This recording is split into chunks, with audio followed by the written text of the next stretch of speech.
Thank you for attending today's webinar, Transgender People in the United States. Our moderator for today's discussion is our Federal Policy Director, Alana Redfield. Alana? Thank you so much. Welcome, everybody. My name is Alana Redfield. I use she, her pronouns, and I'm really excited to join you today to talk about some of the recent research that the Williams Institute has put out. Transgender people. If you ask the current administration at the federal level, they will say there aren't any. What I mean by that is that it's current federal policy not to recognize the existence of transgender, non-binary, or intersex people. This is most clearly described in Executive Order 14168, wherein the terms sex and other related terms are defined, and they're defined in such a way as to exclude transgender, non-binary, intersex people.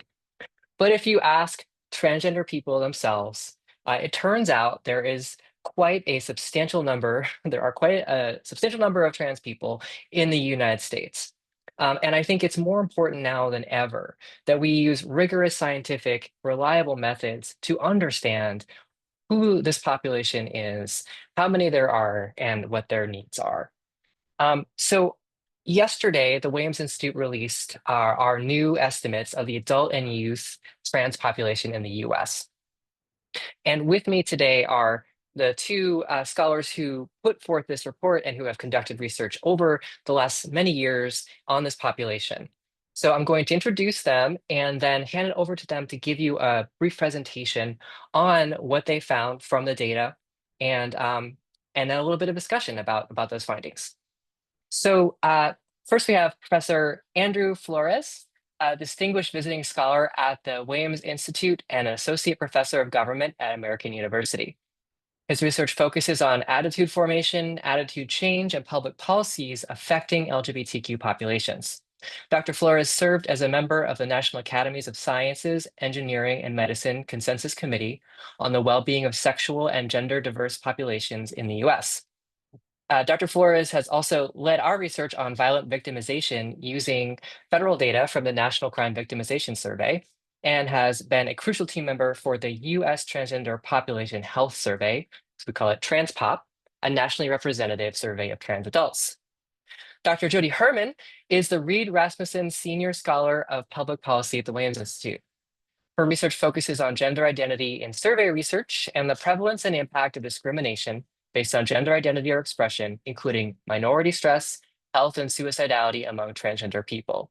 Jody was co-investigator for the TransPop survey and was co-principal investigator for the 2015 and the 2022 United States Transgender Survey, the largest survey of trans adults conducted in the United States to date. So both scholars have been crucial to our understanding of trans populations in the US. And with that, I'd like to hand it over to Dr. Flores and Dr. Herman. Thank you, Alana, and thank you all for being here today.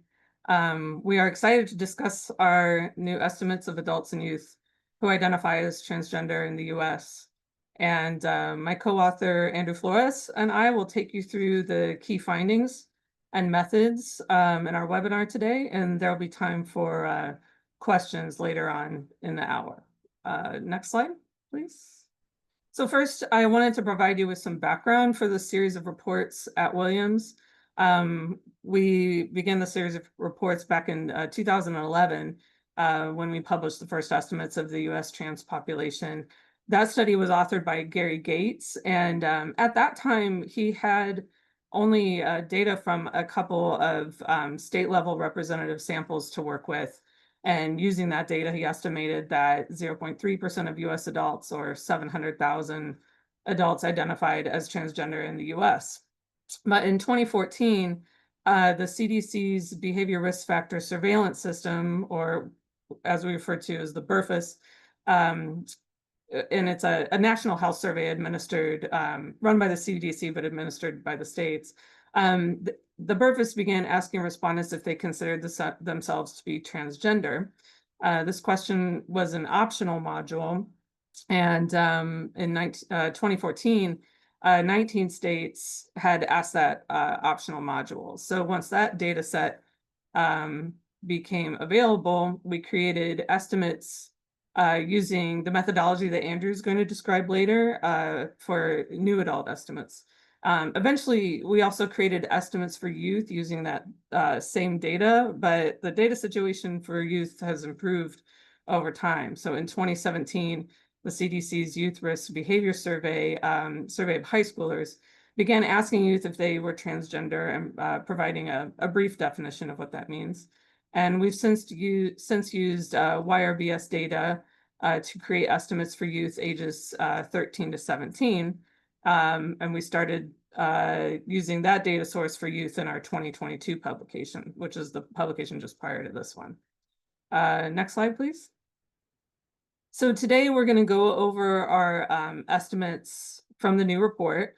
We have national and state estimates for the percentage and number of adults and youth who identify as transgender. We also have some demographic characteristics, including more information about gender identity for adults. And then we'll look at age and race and ethnicity for youth and adults separately. Next slide, please. So here we have a map of the regions of the United States with regional and national estimates for youth and adults. And many thanks to Chris Bicknell for this excellent map. We find that there are about 724,000 youth aged 13 to 17 and 2.1 million adults who identify as transgender in the US. And that's 3.3% of youth aged 13 to 17 and 0.8% of adults. And if you look at the percentages of youth and adults across those regions, they're very similar. So the South has the largest number of individuals, but the South is the largest region population-wise. So that is as expected. Next slide, please.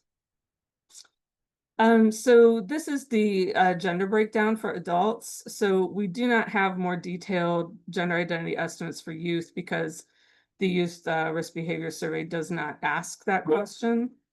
But the BRFIS does for adults. So we only have this for adults. You'll see that gender identity roughly divides into thirds with 34.2% of transgender, with 34.2% being transgender men, 32.7% being transgender women, and 33.1% being transgender non-binary adults. And we say transgender non-binary adults because these respondents first identified as themselves as transgender and then subsequently identified as non-binary in a follow-up question. So that's why we use that phrase. Next slide, please. So here we show the number and percentage in each age group who identifies as transgender. The largest group numbers wise is the 18 to 24-year-old group with just over 827,000 individuals. The smallest group is those age 65 and older with just under 155,000 individuals. Overall, for those 13 and older, there are about 2.8 million individuals who identify as transgender, or 1% of the population that's age 13 and older. For percentages, you can see the nice linear downward slope as the groups increase in age, going from 3.3% of 13 to 17-year-olds and 0.3% among those 65 plus. And this kind of linear downward slope, as I called it, is a consistent finding across not only our studies, but other prior research that younger age groups are more likely to identify as transgender. Among adults, there are statistically significant differences between 18 to 24-year-olds and those 35 and older. So those aged 25 to 34 are also significantly different from those in the oldest age group of 65 plus. So this is the first time we found statistically significant differences between adult age groups. But since the data and methods are different for those aged 13 to 17, we don't really make those types of comparisons with the youngest age group. Next slide, please. So here we show the age distribution of those who identify as transgender, that's on top versus the United States population on the bottom. And so you can see that there are differences between the two. 25.3% of those who identify as trans are aged 13 to 17, whereas 7.7% of the US population falls into this age range. 76% of those who identify as transgender are under the age of 35, compared to 34.3% of the US population. And again, this is in keeping with our prior research and with other studies that consistently show that those who identify as trans are younger than the US population overall. Next slide. So moving on to race and ethnicity, this chart shows the percentage of each group that identifies as transgender. And in our research and in other studies about the trans population, there appears this pattern across studies. This pattern has emerged where those who are American Indian or Alaska Native, Latinx, or biracial, multiracial appear more likely to identify as transgender, and we see that pattern reflected here among adults. These differences are not statistically significant, but that pattern that we see kind of over and over has also emerged here. Next slide, please. Among youth, we don't see that same pattern hold up for those, or I'm sorry, we do see that same pattern hold up for those who are American Indian or Alaska Native and those who are biracial, multiracial, in that they appear more likely to identify as transgender. But we don't see that same pattern for those who are Latinx among the youth. So here, the Latinx group appears less likely than others to identify as transgender. But again, these differences are not statistically significant, but the just visible pattern in and of itself does look slightly different than what we would expect. Next slide, please. Here we see the racial and ethnic distribution of adults who identify as transgender compared to the US population. Overall, these two groups are fairly similar. And I'm sorry, this is just for adults if I didn't mention that. These two groups are fairly similar, though there appear to be slight differences among some groups, with the largest difference between those in the Latinx group, between those who identify as trans and the US population. Next slide, please. So like adults, youth 13 to 17 who identify as transgender appear very similar to the US population in regards to race and ethnicity. There are some slight differences, with the largest difference between the groups who are white. Those who identify as trans appear slightly more likely to be white, though again, these differences are likely not statistically significant. Next slide, please. So it would be difficult to show like all the state level data. We have these huge tables. So we're just going to summarize it here a little bit and encourage you all to check out the big tables in the report, especially if you want to check out a particular state, maybe where you reside, or a state you're curious about. So please head to the report to do that.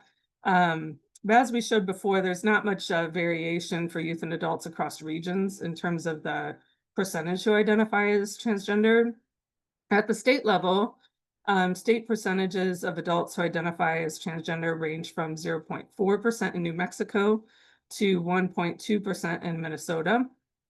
And for youth, age 13 to 17, state percentages range from 2.5% in Delaware to 3.6% in Hawaii.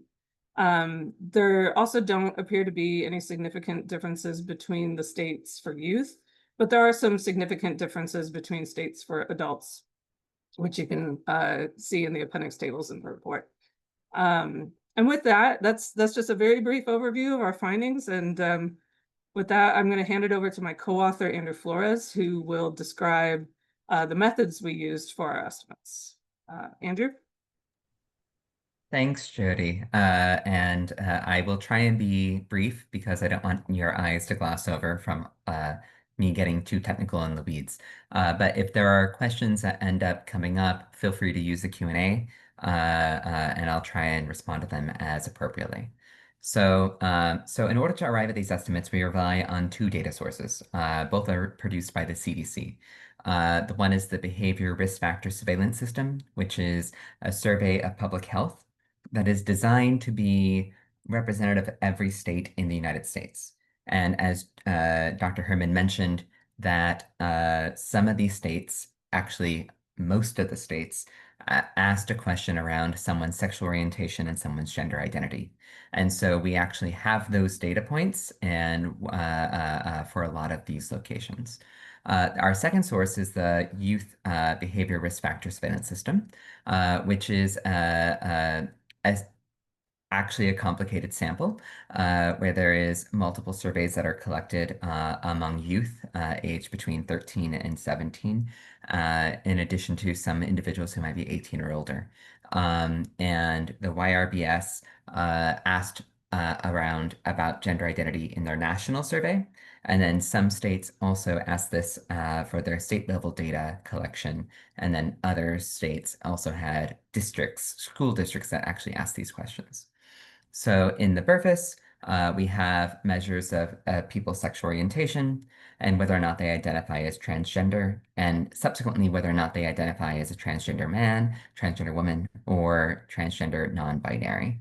Whereas in the youth data, we have measures of sexual orientation, and then we also have a measure of identifying as transgender, but we don't have that subsequent breakdown along different gender breaks. Next slide, please.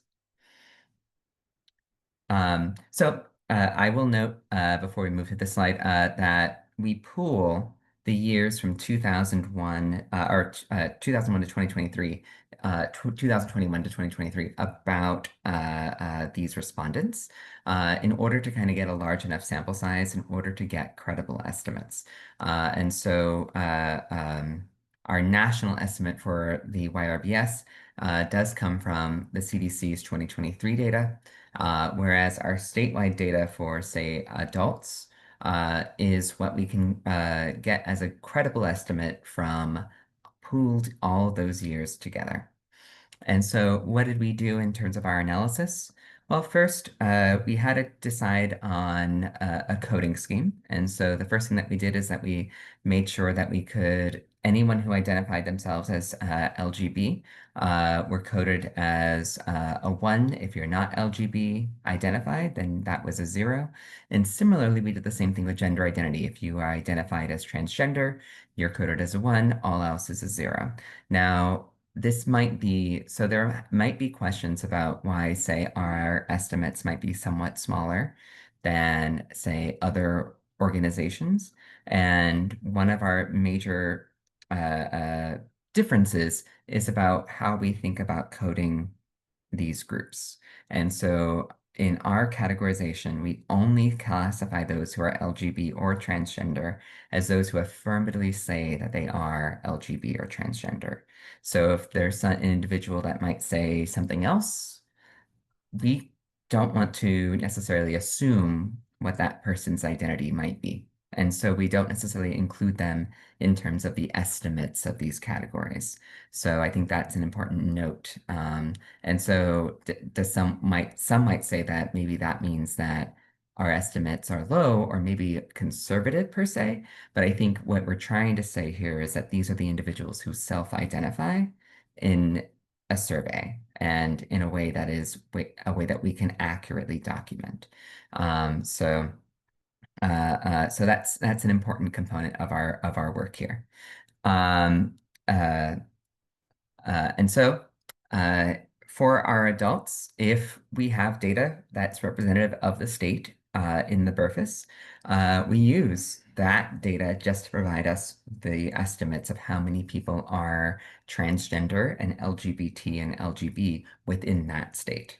Among youth, we took a slightly different approach. We basically use the national data that was available to us and use that as our baseline. So the YRBS national data showed that about that 3.3% identified as transgender. We use that as our baseline. And then what we did is that we did some public records requests from a handful of states in order to say, can we get some state level variation in how people might identify across the country? And we use that to kind of give us a little bit more regional variation, but we wanted to make sure that our estimates aligned with what the YRBS national data were showing. And so we use that as kind of our target.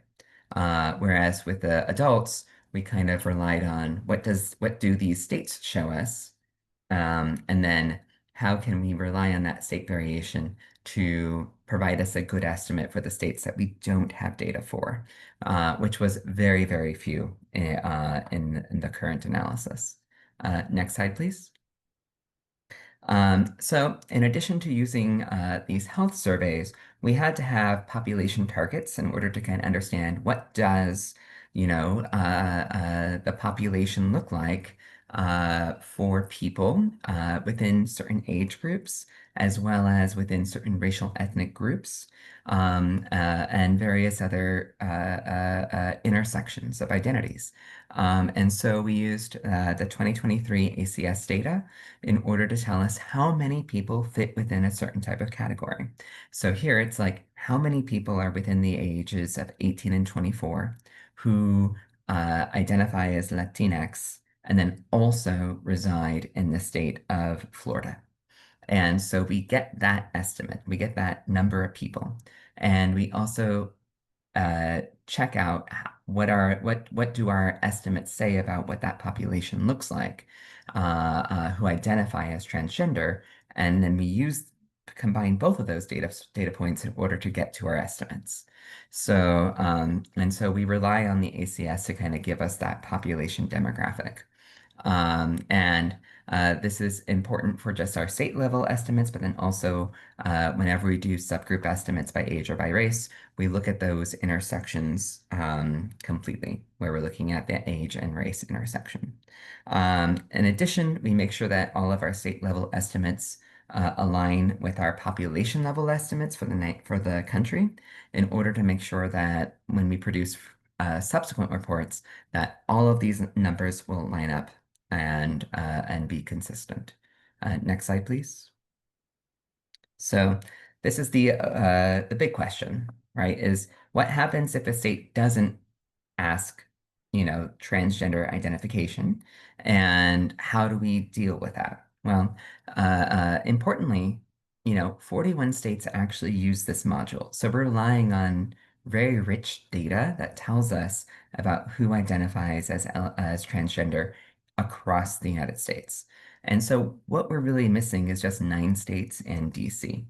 And so what we do is that we actually rely on a couple statistical models that allows us to kind of say, what is the probability that someone identifies as LGBT, and also what is the probability that someone identifies as transgender? And this method is known as multi-level regression and post-stratification, or MRP. And basically what we do is that we basically ask, what is the likelihood that someone would identify as LGBT given certain demographic characteristics about a person? And then we also then say from this model, how many people within a state or locality have this demographic profile. And so that way we can say, here's the likelihood that someone would identify, and then also here are the number of people who would identify based upon this analysis. This model has been used in many other analytical approaches, including a lot of our federal data don't include measures of, say, religious identification. And so people have used this approach to kind of capture and measure, say, different variations in religious identification at the same time. Next slide, please. And I'm happy to go into the weeds. Don't worry. um, uh, um, what do we do in terms of our technical analysis? We do fit 2 regression models. The first one is just predicting who identifies as LGBT, who does not identify as LGBT. And then our second regression model is who identifies as transgender versus cisgender LGB. And there might be an open question, why do we take this approach? And part of our reasoning here was that we wanted to make sure that we measured both the LGBT population as well as the population that identifies as transgender at the same time in order to make sure that the estimates that the Williams Institute produces are consistent and aligned in terms of our reporting. In previous reports, we've produced LGBT numbers and we produced transgender identified numbers, but we've gotten inquiries about kind of how these numbers align with each other. And so one of our biggest efforts now was to make sure that when we talk about the estimates that we're producing, that those estimates are going to line up, and so that you can use them to describe the transgender identified population as well as the LGBT broadly defined population. So, and so that's basically how we get to our estimates. And I will say that when it comes to the adults, because we have so much more data across all of the states, that our estimates for adults are much more like what you would find if you were to just originally analyze the behavior risk factor surveillance system. When it comes to youth, we have much stronger or richer data at the national level, but we didn't necessarily have as well state level variation. And Jody can go into even greater depth about kind of the process that it took for us to acquire the data sets that we got access to in order to get some of that state level variation. And so our state level estimates, I think, are stronger, or at least something that you will find in the Burfess, and that our state level estimates for our youth are relying a little bit more on the estimation model than not. But I will say that we wanted to make sure that all of our national estimates lined up with what we thought would be the best estimate at the national level. Next slide, please. And when it comes to the subgroups, I just want to say that we use the same modeling technique, but that we rely on our models to kind of give us how age groups and racial and ethnic groups vary in terms of identifying as transgender across the states. So again, we're using this model that aligns data analysis with census data.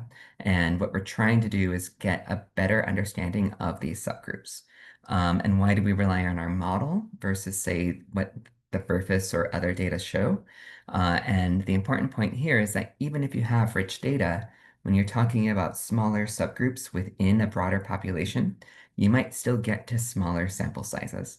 And so we thought that the model-based estimates would be more reliable than saying that there is nobody in a particular state that fits within the intersections of certain categories. Like imagine being 18 to 24 and Native American in California, which is a large state. I can say even a smaller state, right? And our aim here was that we think the model would at least give us an estimate where looking at the data in and of itself would just tell us that there might be no one there, and that would be just a result of sampling bias, and that we couldn't, and that the surveys were able to adequately survey certain racial and ethnic groups within certain age breaks as well.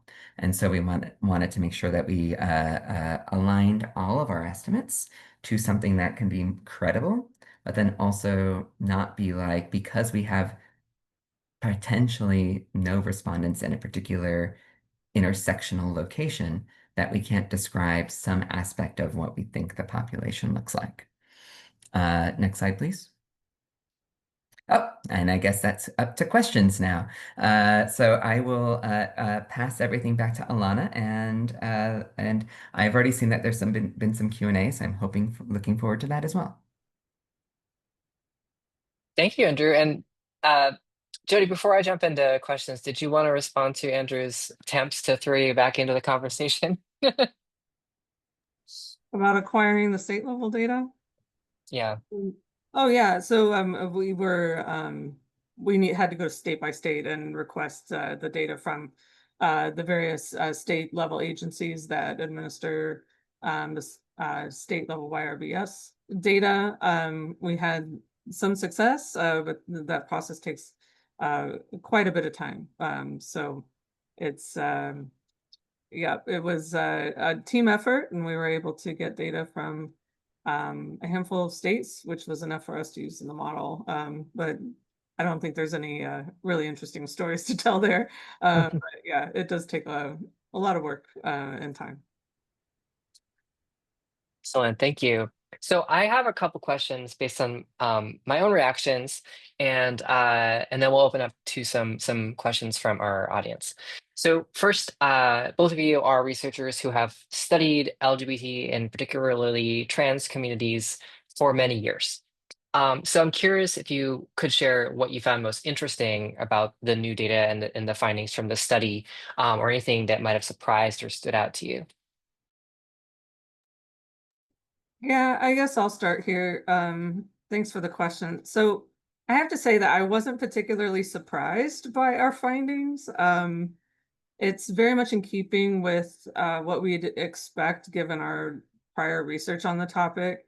I guess what's new this time around, which is notable for me, is that the younger adult age groups, so we're talking the 18 to 24-year-olds and 25 to 34-year-olds, they're now significantly different from the oldest age groups. So the 18 to 24-year-olds, I believe I mentioned this before, are more likely to identify as trans as those compared to those 35 and older. Those 24 to 35 are more likely than those 65 plus to identify as trans. And this is a little bit different because in prior iterations of our study, we didn't find significant differences between the adult age groups, but now we did. So so now we're seeing some significant differences there where we didn't before. So that was probably the most notable to me. Andrew, did you want to jump in?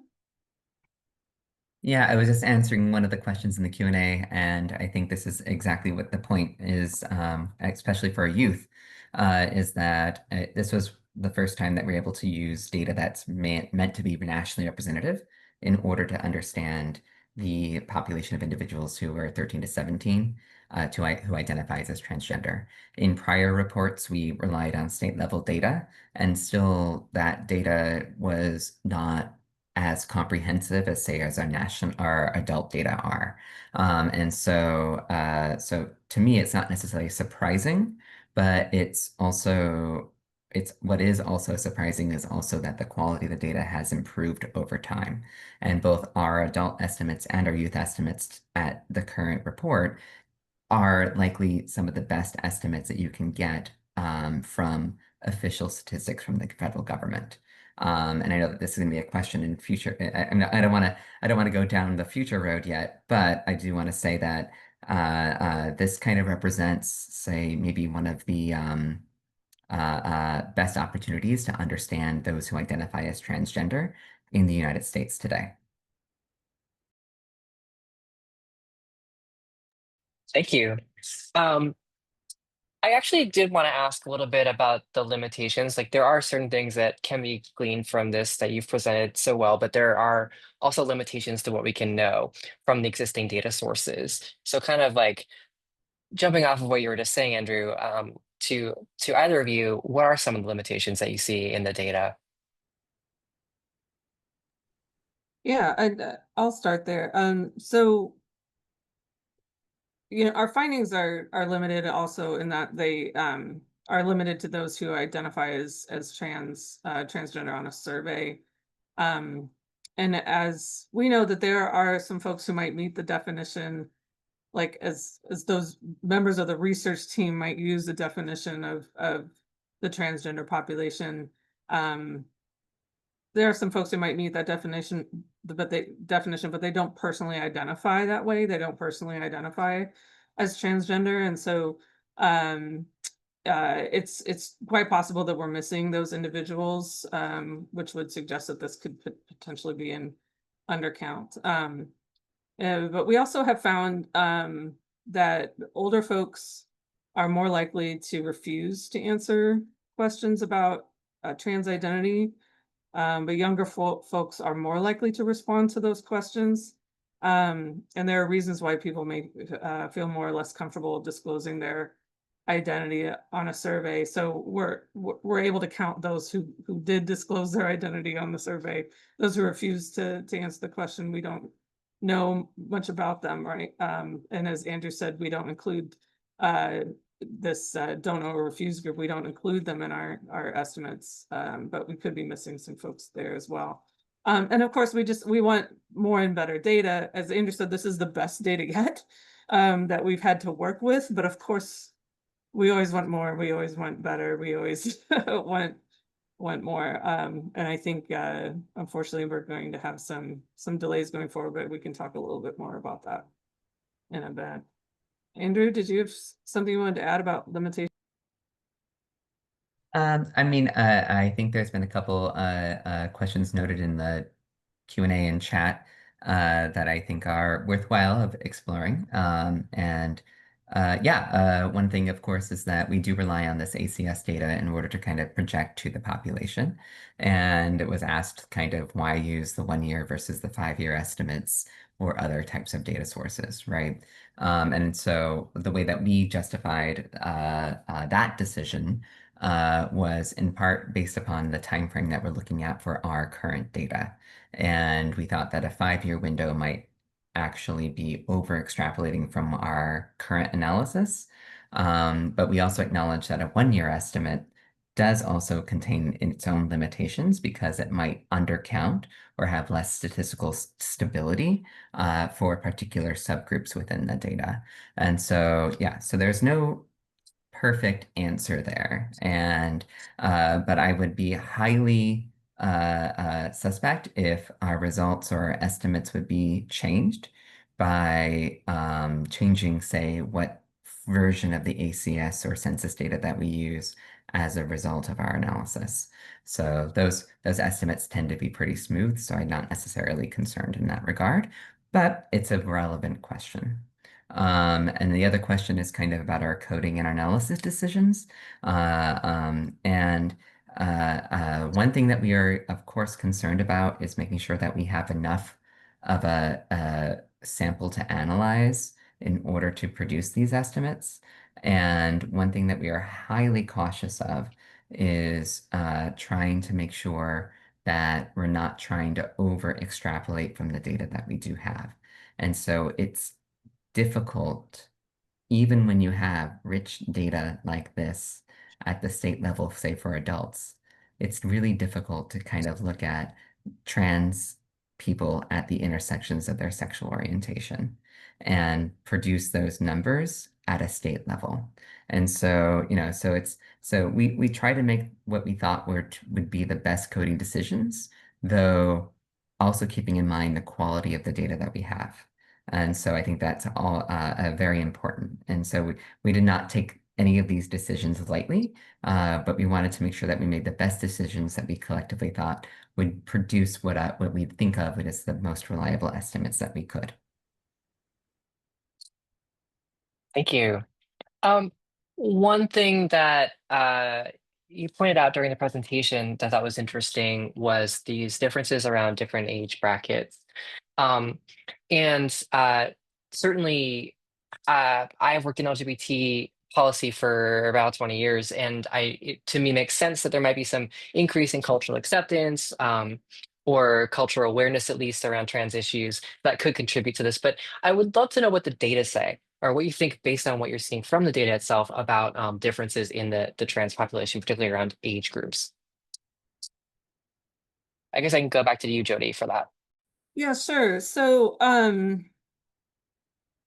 there's you can look at the differences within our cross section, right? So that's within our current estimates, and you can see differences based on age. But of course, the big question that everyone wants to know is what about changes over time, right? So what are we seeing over time? And unfortunately, talking about limitations, we have a limitation in that youngest age group, 13 to 17-year-olds.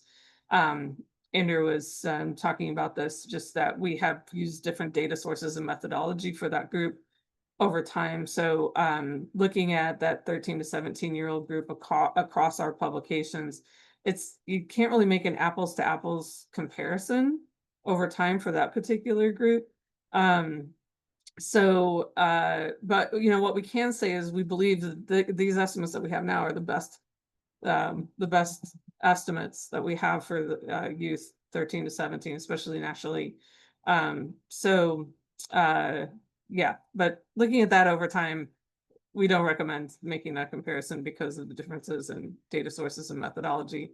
And adults, if you look at adults overall, there we don't see significant differences over time. The adults, we have had the same data source. So we've used the Burfus in all of our prior reports, and we've used the same methodology over time, but our data quality has improved because we've had more and more states that ask the questions. And so we have more states where we just are able to derive direct estimates. So the data quality has improved over time. So there is a bit of an asterisk, I guess, in looking at those groups over time, but we do see that youngest adult age group, the 18 to 24-year-olds, just based on looking at our confidence intervals over time, they seem to be significantly more likely to identify as trans now than they did a decade ago. But again, overall, we're not really seeing major changes for the overall adult population, those 18 and over.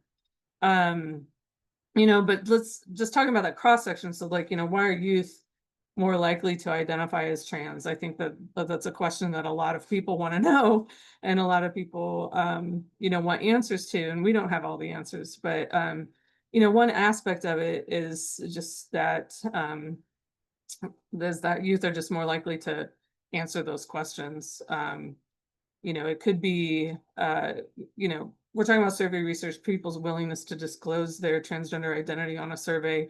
It could be related to growing acceptance of the trans community in recent years, like despite all the policy debates around transgender people that are currently happening. If you look over the course of time, and Andrew could speak to this a lot better than I can, but about growing acceptance of the trans community and what that might mean for people's willingness to disclose that they have a trans identity. And that's reflected certainly in survey research. So yeah, Andrew, do you want to talk about changes over time?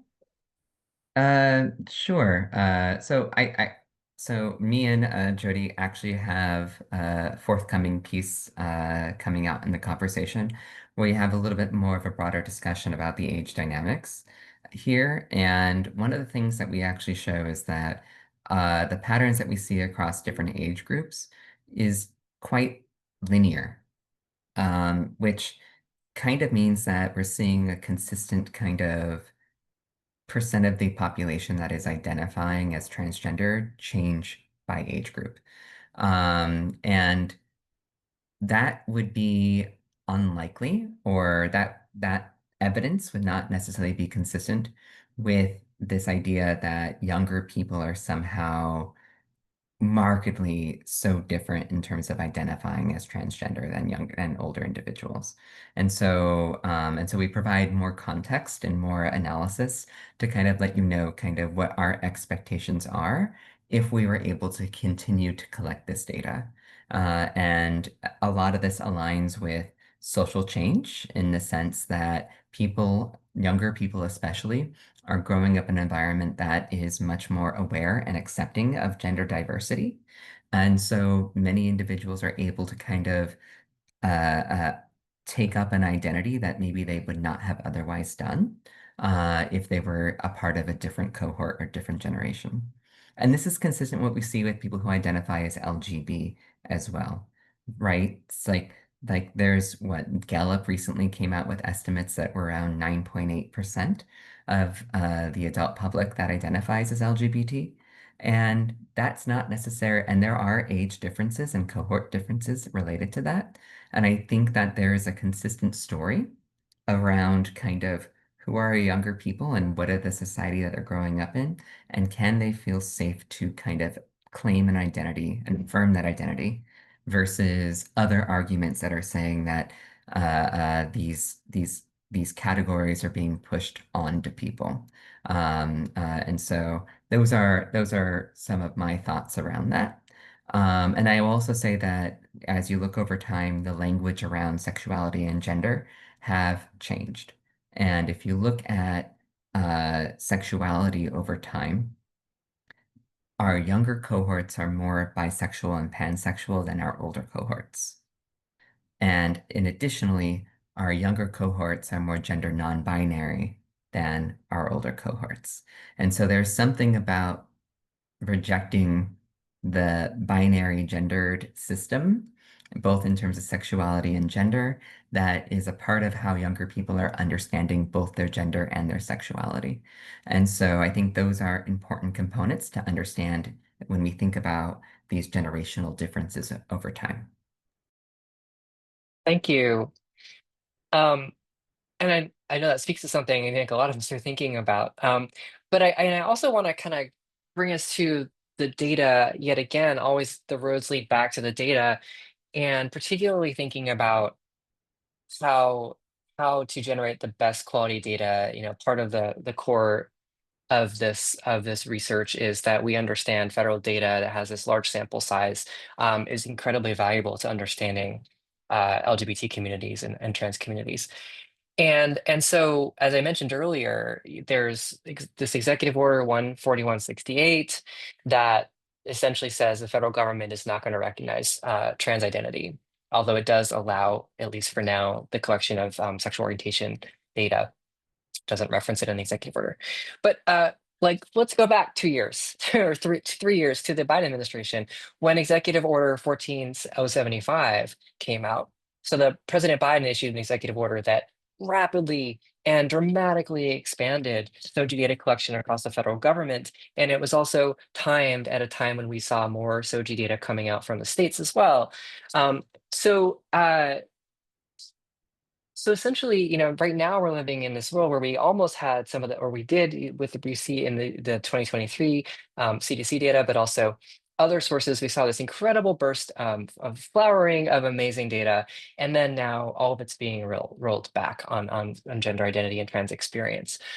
So I've seen some questions in the chat about this in the Q&A, and I think I'd love to hear from you both about this too. Is understanding that even if challenges to these actions are successful, and even if another administration comes in a few years and they reinstate gender identity data or some other form of data collection that can help us see into the experiences of trans people, it's still going to affect what's happening now. There's still a lot of ways in which the current situation is going to have long-term implications. So what do you see as the future for collection of gender identity data?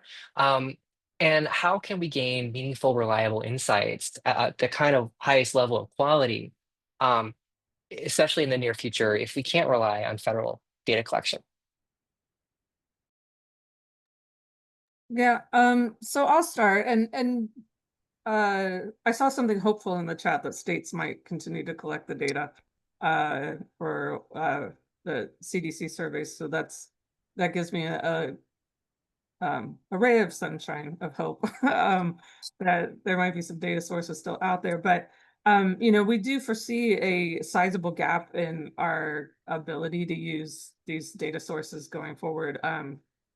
And to think about the size of that gap. So if the next administration were to, restart data collection and data processing for, for the trans population, obviously that wouldn't be until 2029 or later. Then it would take time to get data collection and processing going again.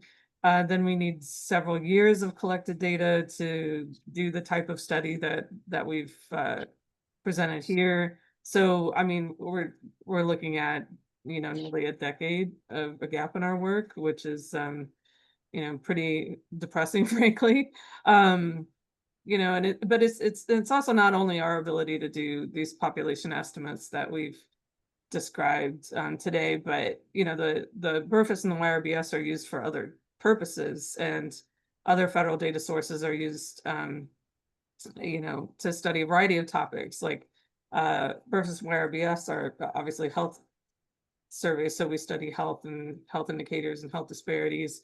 And other surveys like the National Crime Victimization Survey, we study exposure to violent victimization through that survey. And so, it's not just the population estimates, but it's other topics covered in of these federal surveys that we're not going to be able to examine either. So now that I've made myself sad, I'm going to hand it over to Andrew to maybe Andrew can give us some hope.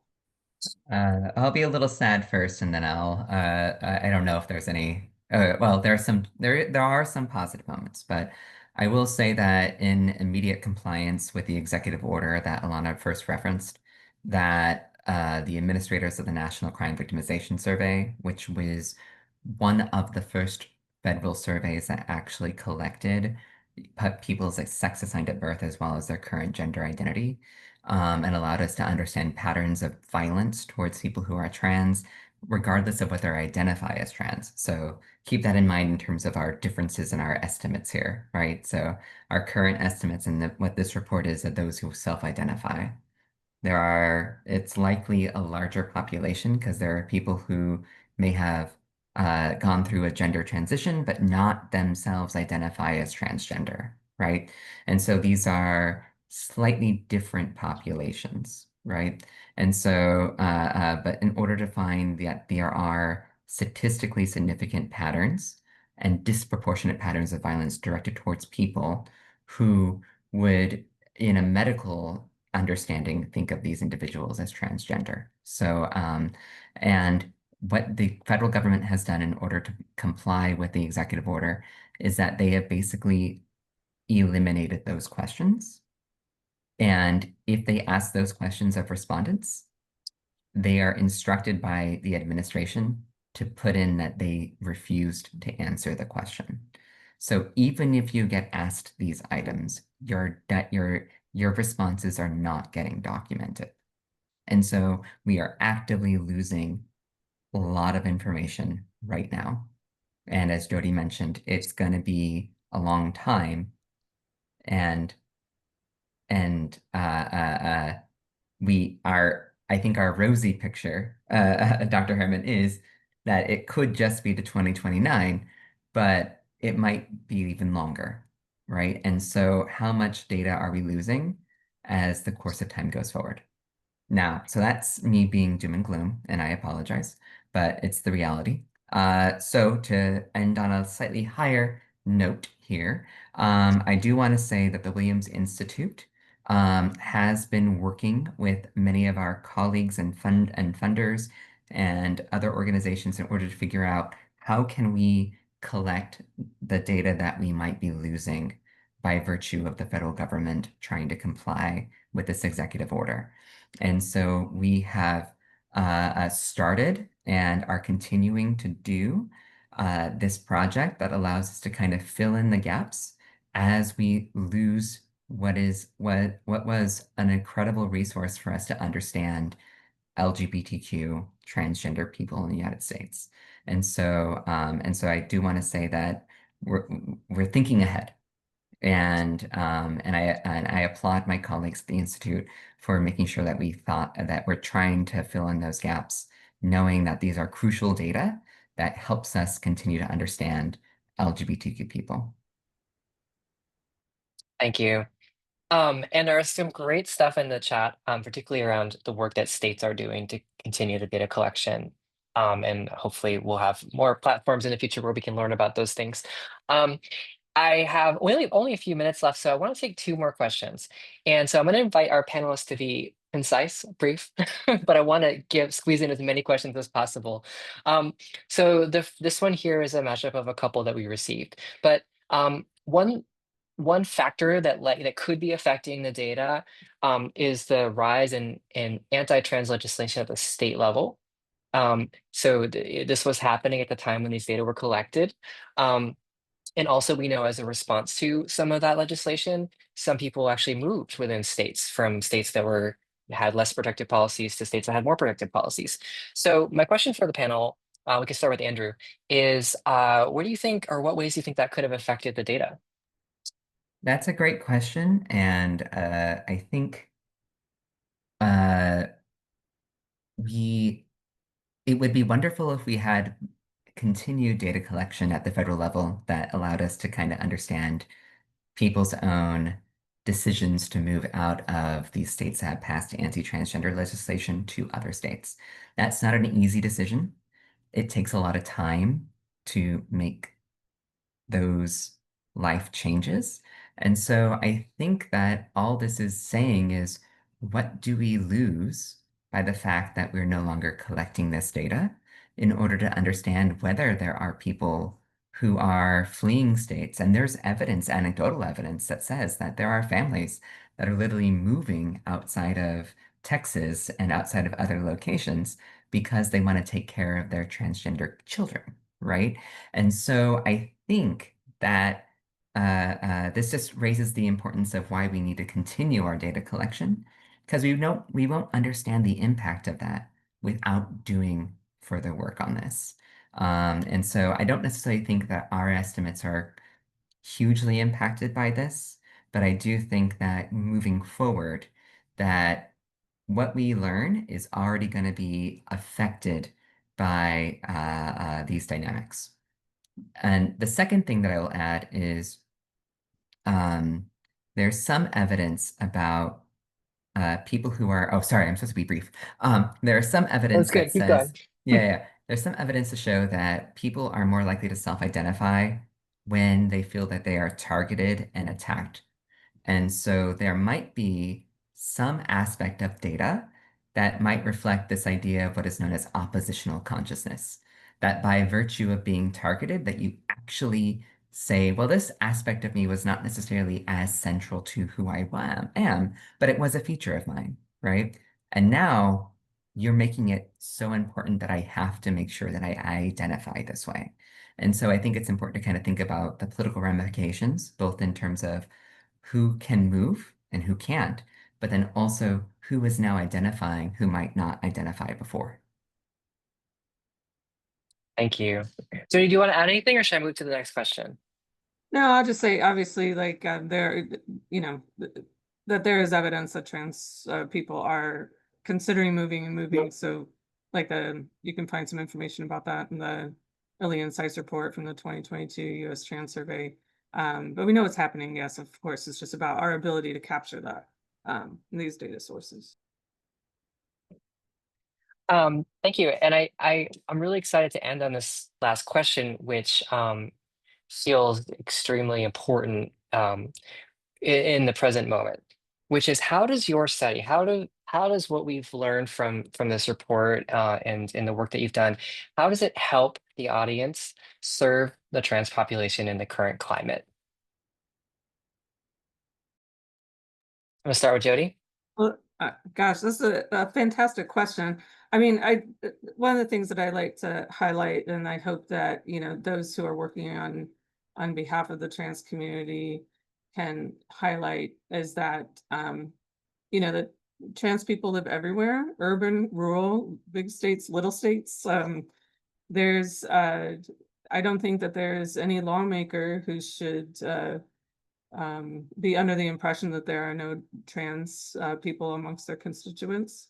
I think that you know, when keeping the needs and your constituents in mind, that has to include trans people, because trans people are everywhere, live in communities all across the United States. And I'm sorry if I've misunderstood the question, but that was the first thing that popped to mind. I'll hand it over to Andrew.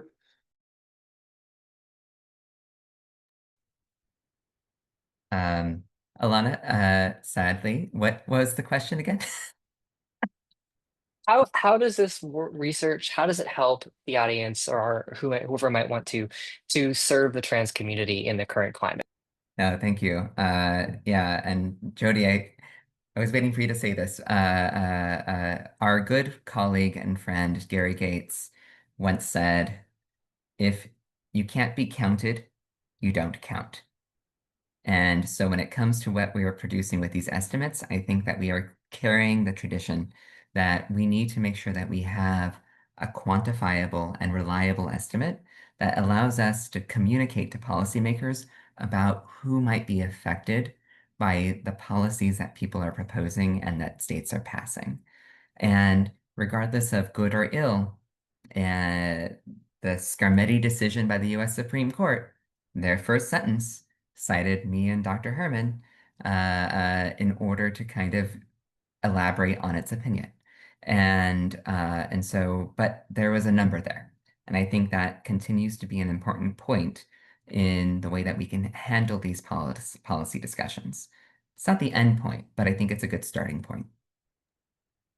Thank you. And I think as I opened up this conversation today, if you ask a trans person if they exist, they'll probably tell you that they do, right? But this is such incredible data that really helps reinforce that trans people are a real constituency in the United States, and that the needs and experiences of trans people really matter. Thank you both, Dr. Flores, Dr. Herman, and thank you all to the audience for joining us today. Please check out our report.